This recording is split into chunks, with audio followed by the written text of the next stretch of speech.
Well, there are nearly 100 cases of measles in several states. Yeah, one of the outbreaks is just next door in Texas. So with carnival season in full swing, should your family be concerned? Meg Ferris takes a look. Measles is one of the most contagious viruses in the world. It lingers in the air for a couple of hours, even after a person leaves the room.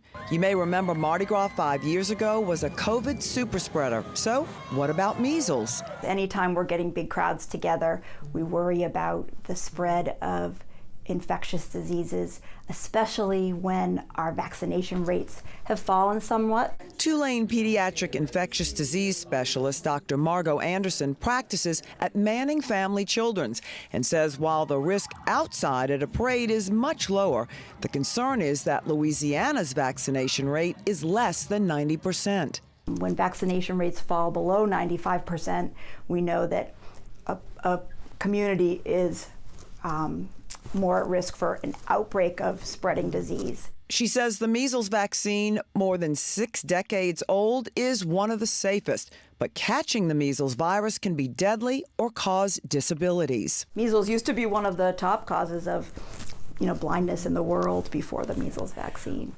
Now, what if you're an adult? And what if you had the vaccine when you were a child? Or what if you actually had the measles virus as a child? Do you need a booster? If you've had 2 measles shots, that would be considered full protection, and the chance of getting measles would be extremely low. And that lasts for life. Same protection goes for those who had the virus.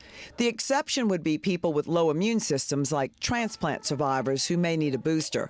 And Dr. Anderson says expectant women have more concerns. A pregnant person who has been exposed to measles should immediately come for care because there is some prophylaxis we would give them to prevent their having any ill effects on their unborn child. While there are no measles cases this year in Louisiana, don't think your children are okay just because no one with the telltale rash has been around them. About 4 days before developing that rash, a person is contagious. So that is one of the more frightening things about it. Meg Ferris, WWL, Louisiana. Most pharmacies have the measles vaccine, so you can get it there and not have to make a doctor's appointment.